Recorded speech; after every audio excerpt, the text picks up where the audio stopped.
With a career spanning over 2 decades, DJ Spoony is a true legend of the music industry, an award-winning DJ, producer and broadcaster.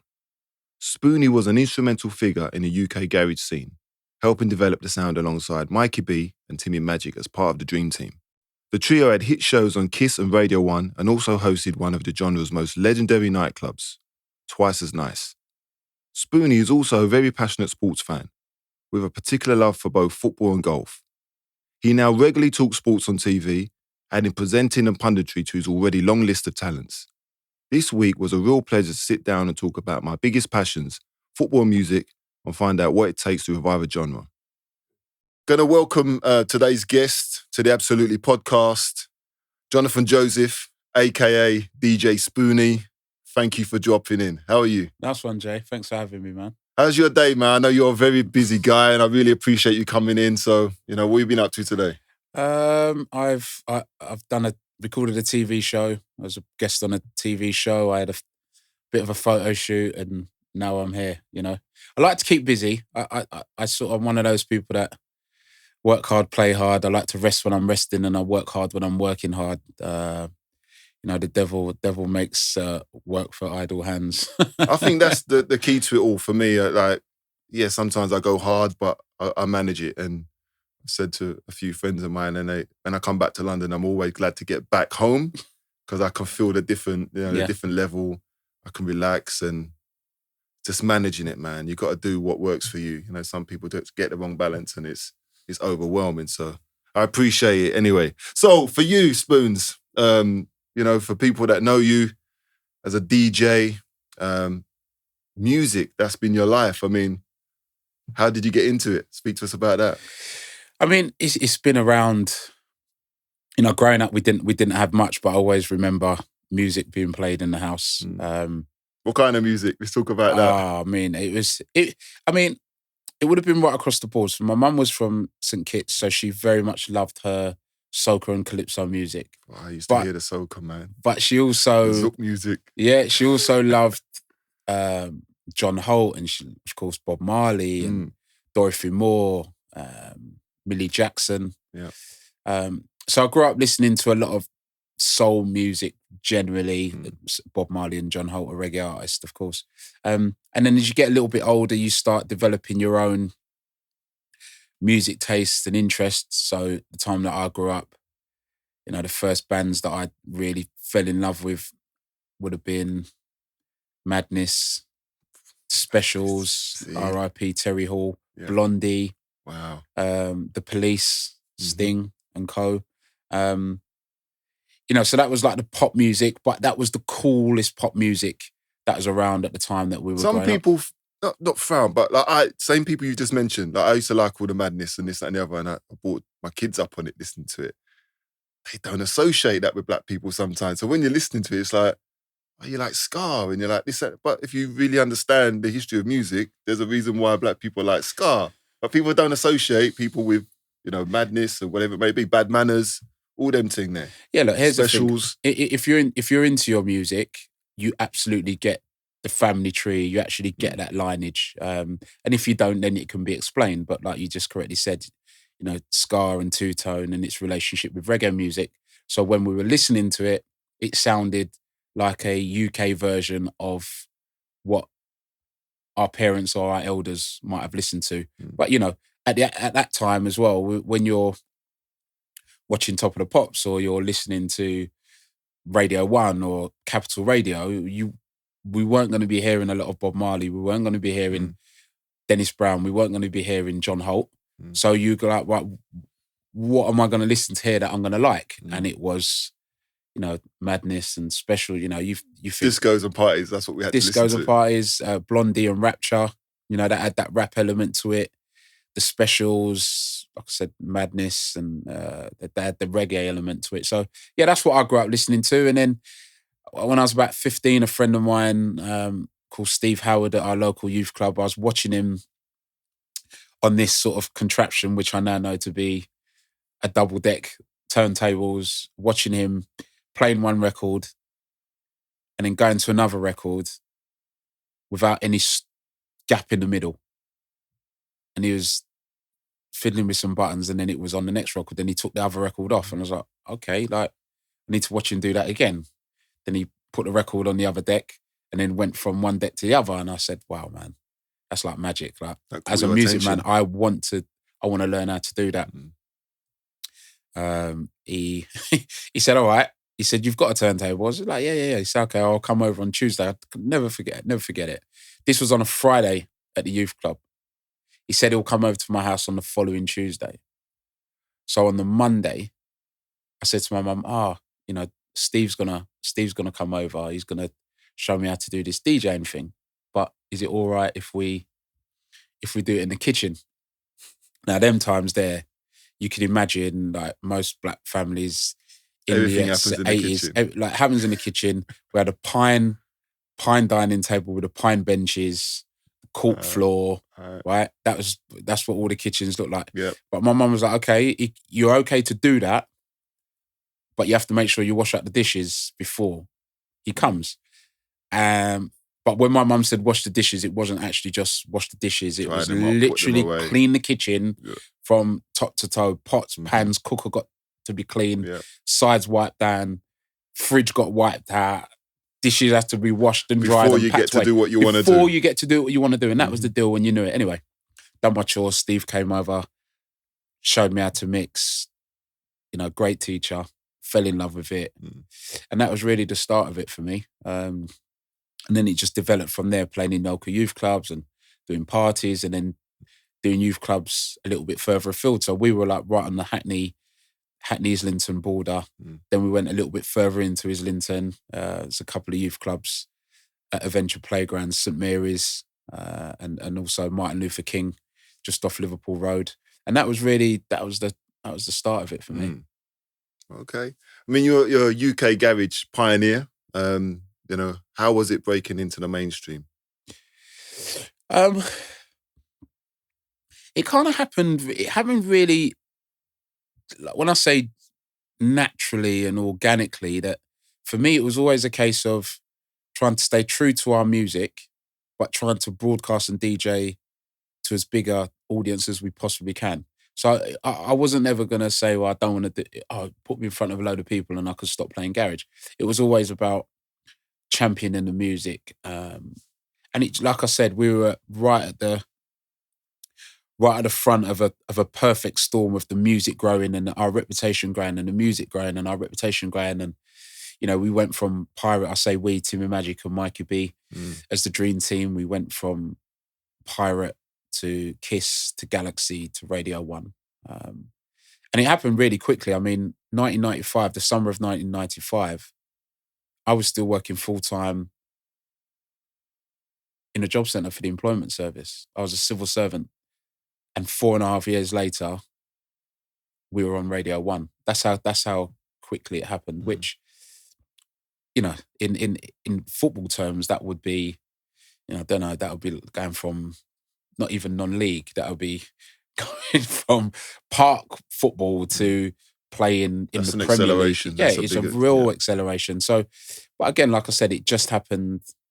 It happened really quickly. Was Trevor Nelson before you or same time? So did he maybe lay some groundwork or? 100%. He. This is the thing, that he would have been doing what he was doing for his career, but what he didn't realise was that he was trampling down the grass. Is how I term it. So he, quite ironically, lived the distance from my house to my primary school. He lived that similar distance, the other side of the primary school. So we effectively grew up in the same postcode. And I didn't know him, but I knew of him at that time. He 100% would have been inspiring directly or indirectly, not just me, but, I grew up on the same estate with MCGQ, is one of the most prominent jungle and drum and bass MCs. DJ Ron, who's one of the founding fathers of jungle music itself. DJ Hype, who's another jungle don. He lived on our estate. Are they all older? GQ's a year younger than me. Okay. Well, he's about 6 months younger than me. Ron and Hype are a little bit older. So, I grew up on an estate where I wasn't even like the third best person who was involved in music. So, what I mean? It was a tough school, but it meant that you had to keep your levels up. You had to keep practicing. You had to keep practicing just to stay the fourth or fifth best. Nah, that's cool, man. I mean, for those that like music and are listening in, they're getting an insight, you know, getting an understanding of not only your journey, but maybe some of the history behind, you know, getting your foot in the door, so to speak. Yeah. Not easy. No, and it's, you know, getting your foot in the door doesn't give you a divine right or any entitlement for success either. I mean, that's just the first rung. You've still got to get in there and prove yourself. Arguably be as diligent, even more diligent than you were getting there. And that's really the thing. It's getting there is one thing, staying there is another. You've put on some really good, high profile, some excellent evenings, but Garage Classical is something I wanted to ask you about. I've not been to one, but I've not had the opportunity. I told you I don't live in London anymore, but and I know you've just done one, another successful weekend. I mean, where'd the concept come from? Garage Classical, you know, can you imagine that when you first started to pitch that to somebody? Yeah, I remember when I did first take the idea to a couple of people and they're like, no, it won't work. And I knew it would work. It wasn't something that I wanted to do for business. I wanted to do it because I felt it was the right thing to do. And this is what stifles a lot of ideas. And I understand it, because if you're doing it for business, then if it's not making money, then it doesn't make sense. But my reasoning for doing it was that actually it needed to be done because it would sound great. And then the business came secondary. So when I was told it wouldn't work, I think they felt it wouldn't work from a business angle. Of course. We knew it would sound good, but yeah. I knew it'd sound unbelievable. But let's give people the rundown, because I'm assuming people understand listening that it's live orchestra. Put that. You know, yes, so it's basically the biggest and your favourite UK garage records played, replayed, reimagined by a full orchestra. You know, and we've performed at the Barbican, the Royal Albert Hall, Kew Gardens. We did the Royal Festival Hall the other day. We've done Hammersmith as well, and the Roundhouse in Camden. So we've done some very iconic London music venues. It's been a success. It's not been a success because of me, because it's teamwork. I mean, I've got an orchestra of 30 people. I've got a brilliant sort of composer, arranger in Katie Chatburn who takes care of that side. In many ways, to sort of coin a football analogy, I feel at times a little bit like the goal hanging number 9, who the ball just comes across the 6-yard box in the 93rd minute and I just tap it into a net. It's not as simple as that, but I do get to take a lot of the praise and the glory, but I'm telling you, it doesn't happen without, of course, an amazing team. Are you conducting, or are you just letting them do their thing? No, I'm sort of, I mean, look, I will put together the tracks that we're going to use, and I will largely organise the running list, and I'll go through that with Katie, because transitioning from one song to another with an orchestra is very different to doing it on the decks, where I could just put anything together. So, you know, we do that together, and then I stand and I will host and I will compare it, and I suppose I'm the name that's associated with the genre, so for that reason my name goes at the top. But like I said, it is very much a team effort, and it's just it surprised me, because it's kind of going from strength to strength, and we're sort of 4.5, 5 years into it now, and it's showing no signs of slowing in momentum. But it is a beautiful thing that at this sort of stage in my career, you know, over 25 years of being a full-time professional DJ, to still be hitting, you know, these kind of heights and these kind of levels, which are inspiring me to keep going. I'm going to come to one. That's a promise, because, you know, big people, it's my era. I'd imagine I'm still able to go in there and not look out of place. No way. It's going to be... Big people are there. Yeah, it's big. It's big people. What about the younger generation? Did I understand it, or is it just miss them? Have you got young people approaching and turning up? I mean, my girlfriend and our stepchildren, or my stepchildren, not her stepchildren, they came. You know, they loved it. Did they know the music before, though? Not before really hearing the album. They would have known some of the records, you know. Yeah, because there's lots of remixes. Yeah, Flowers and Sweet Like Chocolate. They might not know, you know, Back Up by Wookie. People are killing the remixes, though, aren't they? Yeah, but and sometimes you hear young people singing a song, you're like, how do you know that? And then it's like, oh yeah, because, you know, in the same way that when we were growing up, there were records that Yeah, would have of been course. covered, and I was like, "Why do you know that song?" Well, yeah, because it's been done by Simply Red. You know, we didn't know that it was done by the Valentine Brothers in the 70s or something like that. You've collaborated with some incredible people over the years, but you know, what's been the ones that kind of stand out for you, your best collaborations? Who have you worked with and thought, that was great, I really enjoyed it? You know, this is going to sound like a little bit generic, but I think anytime you sort of fuse ideas, experiences, energies, you get a beautiful creation in the middle, and they're all special and unique in their own way. So, you know, we did a garage classical album, and the Sugar Babes sung Flowers on that album. Now, what's beautiful about that is that all three of them were absolute garage lovers, you know. But when they were making their records back in the day, they were one of the country's biggest pop acts. Yeah. So their record we wouldn't label, have known that. they Yeah. wouldn't have let them make a garage record. So what's beautiful is that at that point in their career, after starting out over 20 years, they're able to come back and make a record Do something that they they really absolutely enjoy. love, and they did it because they love it, not because it was money and agents getting fee and money. It was just out of pure love. And the same could be said of, you know, Emily Sandé. She's also on the album. You know, Craig David didn't perform on the album, but he did the show at the Royal Albert Hall. And I mean, that was a brilliant experience because he's like one of my favourite live performers. So to actually share a stage with him in that way, I've shared a stage with him before, but where I've been supporting him, it was beautiful for him to be supporting me. It's been great that he's been able to come back, because he had the period where he was living in the States, wasn't it? It was like he just disappeared for a period of time. And yeah, he got a rough deal from, you know, we're not going to go into it here, but he got a rough deal where he just wasn't appreciated enough, where I think someone like him and his talent should have been celebrated and non-stop celebrated. It was derided and ridiculed. the Bowl Selector. Yeah, you know, that would, listen, don't get me wrong, that was just a part of it, because, you know, if that's a comedy sketch, that's fine, that's cool. But then radio stations stopped playing his music on the back of that. That's when it went a step too far, because jokes aside, he's a character and they've tried to make him into a character.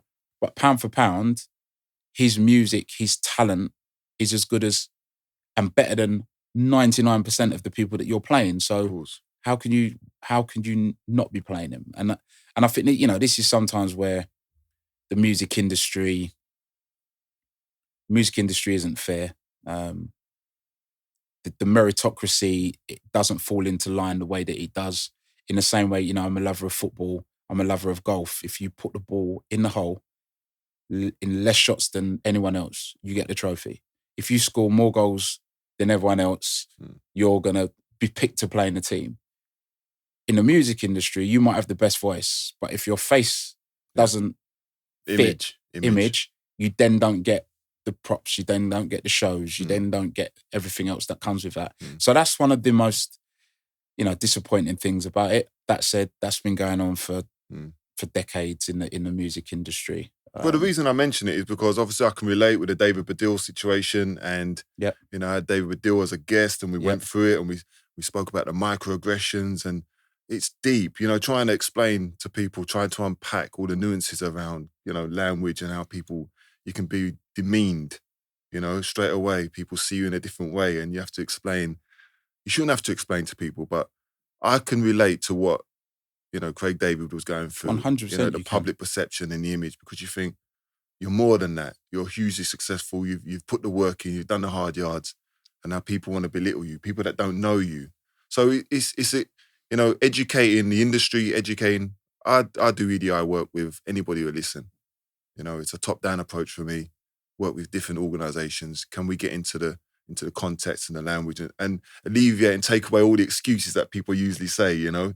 There's corporations behind people who are doing things and making mistakes. Agreed. Who should be held accountable for certain behaviours. So it was a shame that he had to go through that period and he had to leave the country, but it was really good to see him come back. I remember him doing the New Year's thing a few years back as well. And people were, more appreciative of, he was a grounding member, a founder member of, the garage scene. He put out some big tunes. For Craig. In my opinion, he's bigger than any one genre. He's just a phenomenal artist, and that needs to be celebrated. When you get brilliance like that, you have to protect it. It doesn't come along all the time. He was a record-breaking artist. Like guys, find if people you really forget all that stuff. If you want someone else to ridicule, find someone who doesn't have talent. Do you know what I mean? Like not him. Maybe I'm a little bit protective because I know him, but actually no. And I love a joke as well, right? But I also believe that there's an element of rapport and context that needs to come into stuff. That when it gets to the level where you're effectively running somebody out of their home, then is it actually that funny? Like, are we now all victims of, are we all guilty of bullying or ridicule or call it whatever you like? And you're right. Bullying, this is what we try to impact in my, and this might clickbait again. People might, I don't mind talking about it all day, every day. People have to be accountable. People have to understand some of their actions, some of the trauma that's attached to it. The people that obviously jump on the back of a lot of this behavior and think it's acceptable. So it's not okay. It's not acceptable. Blackfacing, this, that, and the other. Far too many people are offended, and rightly so, by the fact that somebody feels that they can just do that as a joke and be allowed to get away with it. And, the person who's being demeaned is oversensitive. And, have you not got a sense of humour? Yes, we've got a sense of humour, but you want to be taken seriously for your craft.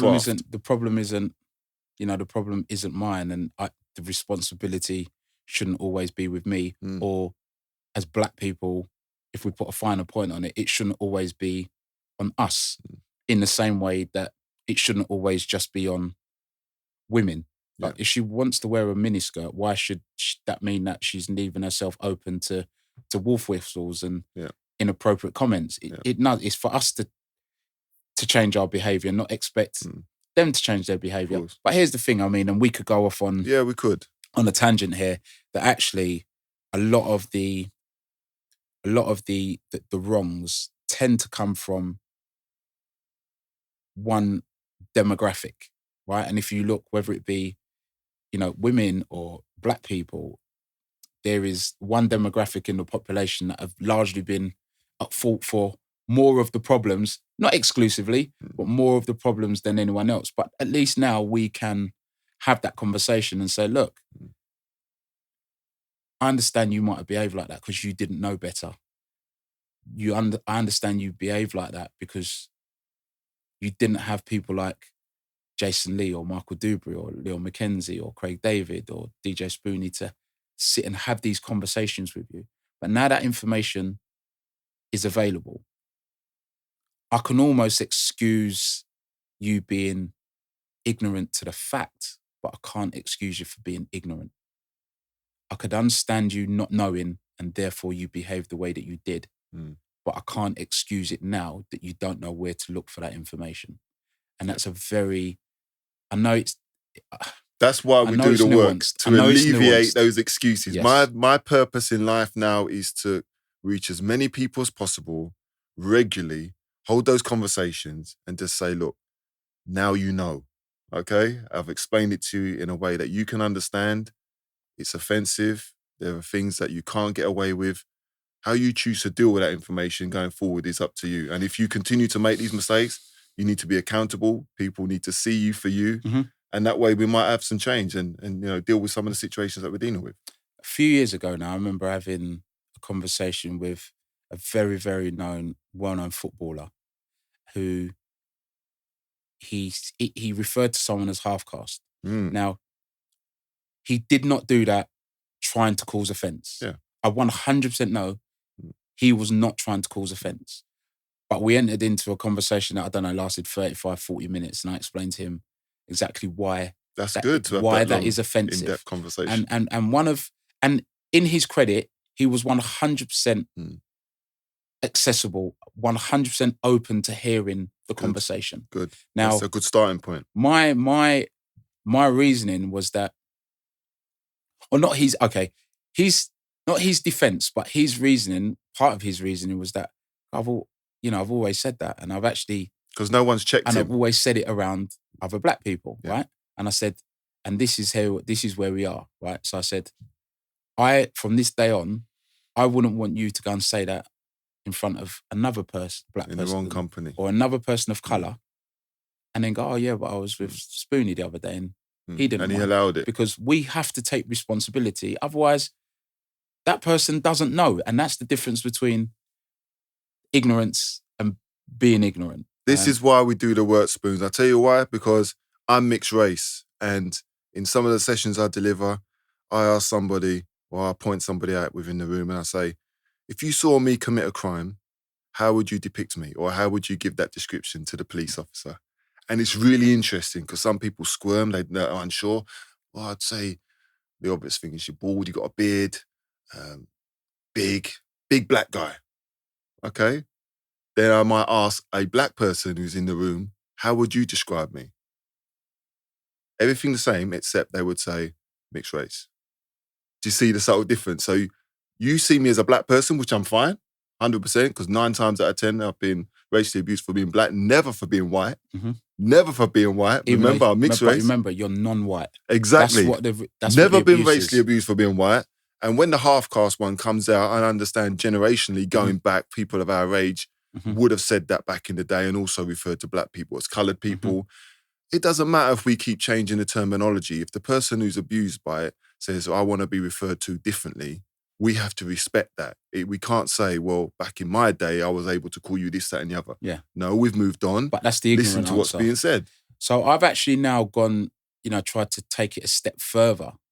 And someone with your background, rather than calling them mixed race, now of mixed heritage. Because the truth is, there's only one race. So if we're actually always looking for reasons to make us the same and similar, where there are more reasons, there are more examples of us being the same and similar, then there is only one race. We're of mixed heritage. Because here's the thing, that we'd never call someone who has a Scottish dad and an English mum, who were both white, half caste. They are as mixed as you are. But it's of mixed heritage, because what you might classify as the Scottish heritage to a degree. You speak to some Scottish people, they'd punch you in the face for saying their heritage is the same as English. But when we drill down, I know I had to explain to someone what half caste actually meant. Yes. And it was like, let me drill it down. It means white, which is pure, plus another. Okay? So that's why it's deeply offensive to somebody who's half caste, because you're saying, you're basically half pure. That's drilling down into the word half caste. And some people use the word dual heritage, this was banded years ago. And it's a word that I don't like using, because dual heritage it infers that it's two heritage, and you could be Asian, West Indian and white. But that's not dual heritage, is it? You got 3 different already. Yeah, but if you're mixed heritage, right? So mixed works. Could be 8. Yeah, so mixed this works. And generally a lot of people are now. So terminology is important. Listening to what people want to be referred to, just listening and not having your own opinion and saying, like, the worst thing for any of us is being told how we should feel. Imagine that. So when I alluded earlier to one demographic, this is what I mean. It's normally, as has been, one person making all of those rules. Yeah. Because there's the thing. I didn't tell anyone to call me coloured. I didn't tell anyone to call you half caste. Who came up with these? Who came up with these names and who came up with these terminologies? Yeah. And once we can start challenging that, once we can start addressing that, we can make the world a little bit better for those who come after us. And I think if we can leave the world in a slightly better place than we found it, then that's our real mission, right? No. And I appreciate we spent quite a bit of time talking about it. It was important to talk about it in a little bit depth and give it a little bit more context as well. And yeah, we're never going to avoid, any conversations that need to be had. But moving on, in you can decide what order this is. I'm going to say it in the order I think it is. Okay? Music, football, golf. Explain to me, are they your passions? I know music is. But why are you interested in golf and in particular football? Football, football I've loved forever. I can still And I know see you myself. play. I've played some charity games with you as well. You picked up some injuries, man. yeah, hamstring. I've seen how busy you are. That's why. Good pace. Used to. Lefty, yeah? Right. Very right. Yeah, Dribbler. Listen, I've fell in love as a boy in St. Matthias playground in Hackney in the 70s. That's always been with me. I actually started playing golf around the turn of the millennium just because the DJing took off and I wasn't able to go training and be on match, on a Wednesday. We might have had training on a Thursday and a match on a Saturday. On a Thursday night, I might have been in Ibiza, I might have been in Manchester. What position did you play? Well, I used to play right wing. At the time when it was like 4-4-2, I used to play wide right in the midfield. Then I spent quite a bit of time playing right back. This was pre-Trent, remixing the whole position of the right back. But I was actually, primary school, I was a forward, so I was more... So was you playing as a wing back or was you playing as a right back? Yeah, well, it depends really, because it might have been more of a wing back if we played 4-3-3, but I was like a defender that was very comfortable on the ball because I used to be a winger. So, it's funny it changed because when I was at primary school, we used to play 4-3-3. Secondary school, we were 4-4-2. In those days? Yeah. Primary school? Yeah. So we used to have left wing, right wing, centre forward. Then you'd have 3 in midfield and 4 at the back. We had a good coach. Yeah, we all played 4-3. Yeah, 4-3-3 growing up. But yeah, I always used to play right wing. Yeah. Number 7, Kenny Dalglish. And all that. Forget it. You had to come out at some stage. You're a Liverpool man. At the minute, things ain't good, right? Liverpool. Well, we'll come back to that. I'm a Gooner, man, so we can talk. At the minute, I'm smiling here we up. Go. We've got the red up. Anyone but Arsenal. Really? I'm brought up in North London. Man. So it's our turn, surely. I can't have it now. It's our turn, man. What's wrong with you? Man. No turns. Not for you. What? Anyone but Arsenal.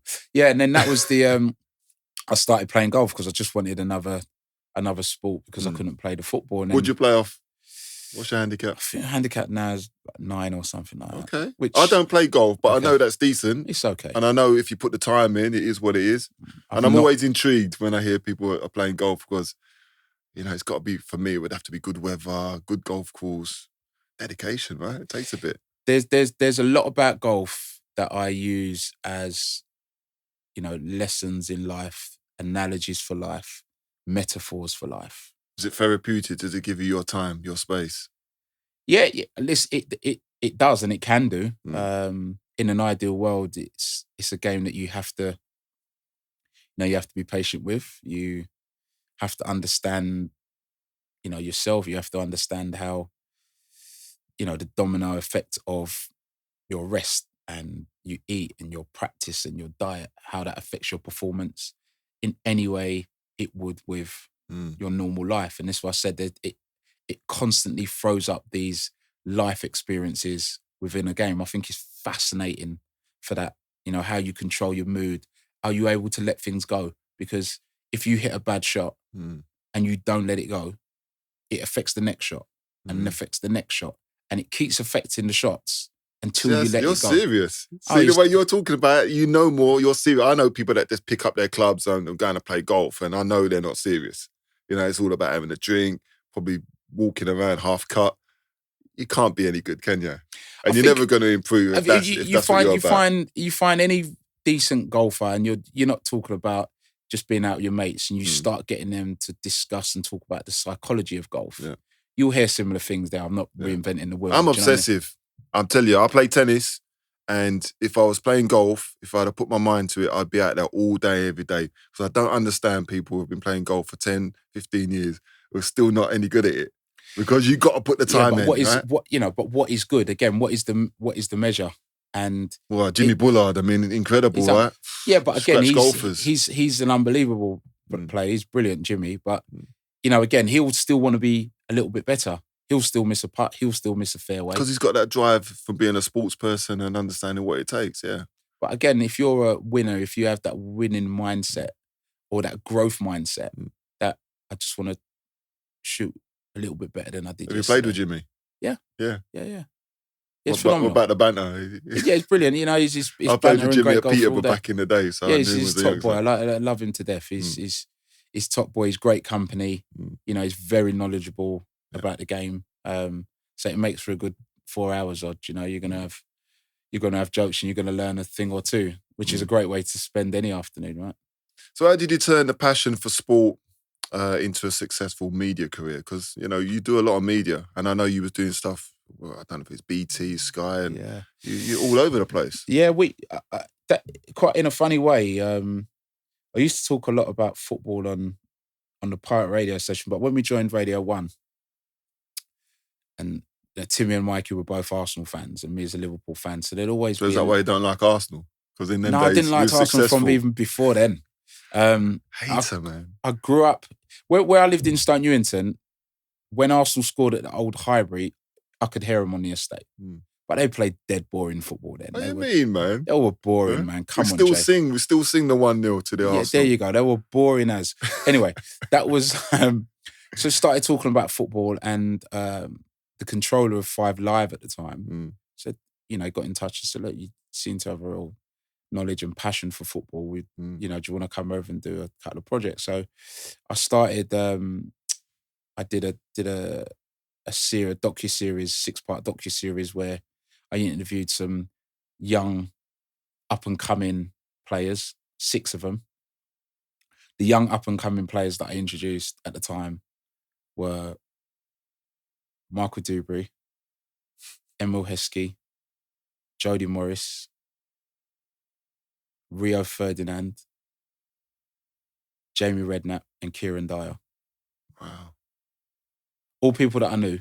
You know, I think most of them had full caps. I think only, and they all fulfilled their potential. Yeah. I think only Doobs and Jody didn't get full England caps, but they played England under 21s. Yeah. You know, they were both elite. They were all elite players. So but they fulfilled it. That's the thing. Absolutely. They, you know, there's lots of young players who we think might go on, but they don't actually fulfill that. So. No, they're you know, they're all top. And then did that for them, and then they offered me 606. I hosted 606 for 7 years. So that's where a lot of people, you know, this Spoony guy, they think that the DJ in DJ Spoony was for like David Jones, and Spoony was my surname. They didn't realise I was an actual DJ because they had nothing to do with the music side of my business. But you've crossed over. Yeah, but I loved my football, and you know, then that spilled over into the golf, and but I've done lots of football stuff. It's a real passion of mine. Well, I know this already. I've heard the passion when you're slating Arsenal, but we'll let you get away with that maybe. It comes with, you know, there's some trauma attached to Arsenal coming to Anfield 1989. Michael Thomas and all that. Yeah, you know, who's a top boy, Michael, but I mean, of course he is. You know, the funny thing about that is whenever I see that game, a clip of that game, I'm still looking at the linesman to put his flag up.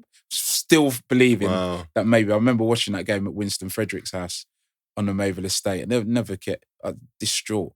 Still can't believe it happened. We never lost 2-0 at home. I know. Well, I was listen, growing up on the estate where I was back in the day, glued to my TV, watching that moment. Never seen anything like it. You got to go to Anfield. You got to get a result, and to win 2-0. Got to score in that dramatic way. It was. I've never seen anything like it, honestly, other than obviously the Man City did what they had to do on the last day with Aguero. But this was at Anfield. Exactly. You've got to take still into wasn't account the same. Where we were at the time, where Arsenal were at the time, as brilliant and as thrilling as that Aguero against QPR was, it was Man City. Yeah. And with all due respect, it was QPR. They should never have... And they imploded as well. You know, they should never have needed to do that. But for us at Anfield, come on, man. But anyway, can we move on? We'll let it go, man. It's gone. Okay, talk to us about Quincy Jones and you know, the book project and, you know, concept and, you know, what fulfillment do you get from that? Yeah, Quincy, it was just an idea that that I took to the BBC to do a radio documentary on Quincy Jones, who for me is one of the greatest, if not the greatest producer of all time. And kind of going on to what I was saying about Craig David earlier, that I think we need to celebrate greatness more. And I think it's a responsibility. We have a responsibility in our community to make sure that we celebrate our leading lights as well, because if we don't, who's going to? Exactly. And I think that, I just wanted to tell everybody about the great work of Quincy Jones. And of course, everyone knows about Quincy Jones from Off the Wall and from Thriller, but... What about Fresh Prince of Bel-Air as well? Okay. People that know that nowadays, they don't associate his name with that. Would you associate him with the theme tune to Pink Panther? Wow. See, I didn't know that. Really? So it's just things like this. Someone who was, he wasn't classically trained, but he took time out to go and learn how to score and compose for an orchestra. He's still producing music today. He's still mentoring today. He's 6-7 decades into producing music. He's, Frank Sinatra, who's, again, widely regarded as one of the finest artists, owes and gives a lot of credit to Quincy Jones for changing his sound and changing his direction. The man's an unbelievable talent. So for me to, spend some time... I was going to ask if you met him. Have you met him? I have not met him yet. No? He's one... You must be getting an invite, surely, off the back of this work you're putting in. No, listen, I would love to meet him, and he's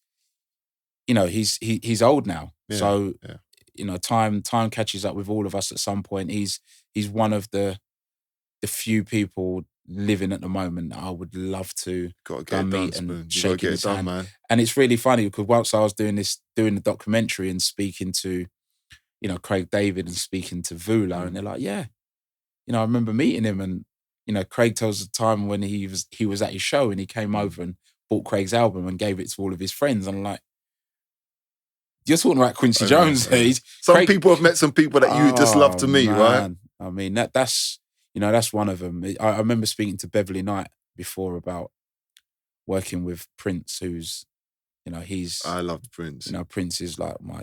For some it was Prince or Michael Jackson, and for Prince me is it like was my Prince. GOAT. Prince is the GOAT. He was different. I mean, Michael's a special talent, but if you consider that Prince could dance... Did everything. Prince he would could dance. play all the Prince music. could actually dance better than Michael Jackson.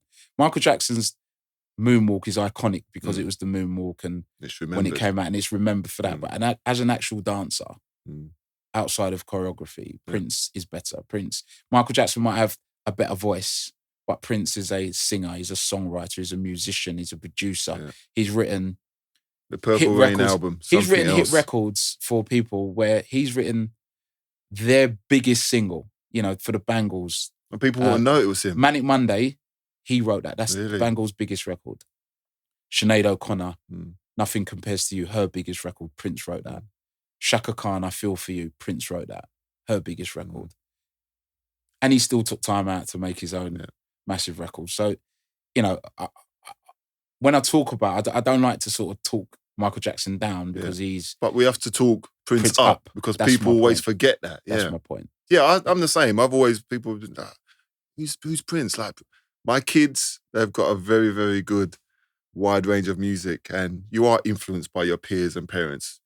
Traveling with me in the car, they would have heard all sorts. No doubt. Going back from hip hop to garage, drum and bass, they would have heard Prince, they would have heard Madness. You imagine it's like, what is this? What are we listening to? Of course, but it's not coming through the radio. It's my choice. So they're seeing it's what create I'm your own listening radio to. Station. Exactly.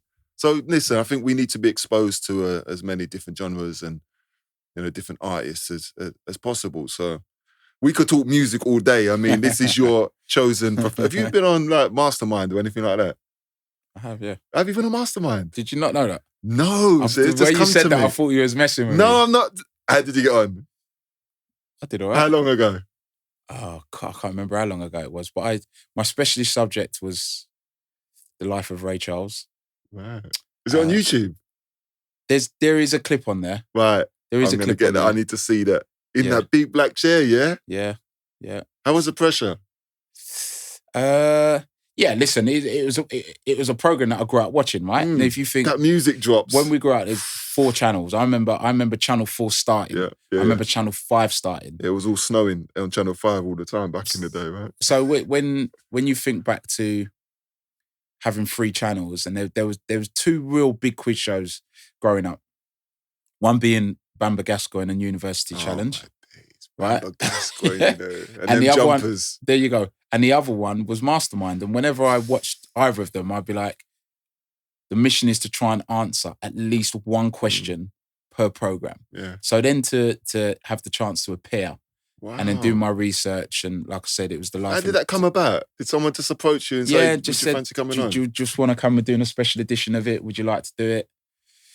And I was like, right, it depends. I was thinking, like, what's going to be my specialist subject? Like, I could do Liverpool, but then if I get anything wrong, that's just going to be too much shame. Yeah, So you're not a real Liverpool fan. Yeah, if you get anything wrong. There you go. So I said, right, I'll pick music and pick Life of Ray Charles, and yeah, that was fun. You know, watching Jamie Foxx play Ray Charles in the film, which he went and won an Oscar for, which was no hardship because I think Jamie Foxx. I love Jamie Foxx. What a talent! But then listening to all of Ray Charles's music, his relationship with Quincy Jones, you know, because he was real instrumental in Quincy's career early on. People don't realise how talented he is. I mean, and he was blind, and he wasn't born blind as well.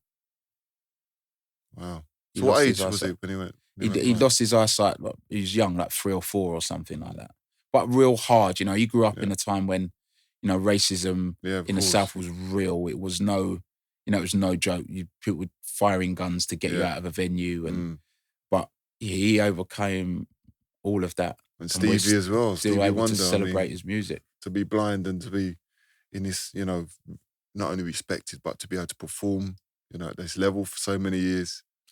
He's another one. I've always respected Stevie Wonder and his music, but during lockdown, I fell in love with the brilliance of Stevie Wonder, because you know, some people took up walking and some people took up cycling. I took up a bit of cycling actually, but I started streaming, doing live streams, and I did a special on Stevie Wonder, which meant for the whole week I was just listening to Stevie Wonder music, going through albums and doing reference stuff. And I was like, wow, man, this guy is, you know, when you talk of greats, when we really make it a little bit of a duopoly between Prince and Michael Jackson, it should be a triumvirate, and we should have Stevie Wonder in that conversation. He's as good as. Yeah, no doubt. You know, I'm not saying he's better than anyone's better than, even though my favourite is Prince. Different age groups. But he's in that conversation, you know.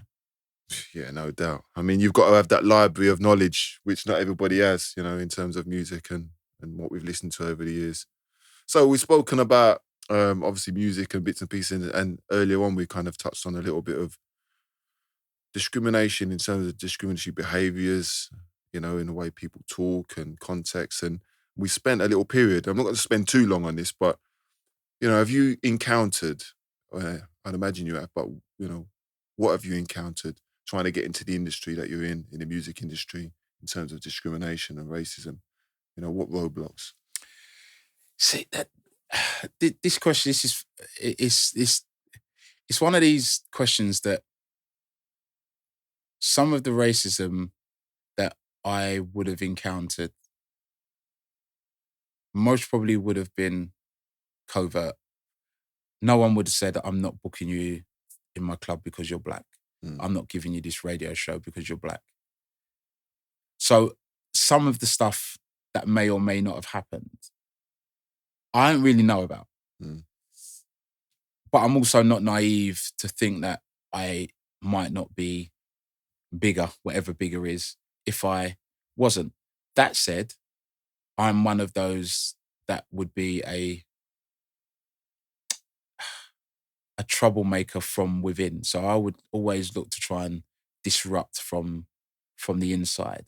So if the construct is one where we don't want black people or black men who were brought up where you were brought up being successful, then I would try and disrupt that by not conforming, but by... You've got to find a way to work within it. Just trying to be brilliant, because here's the thing.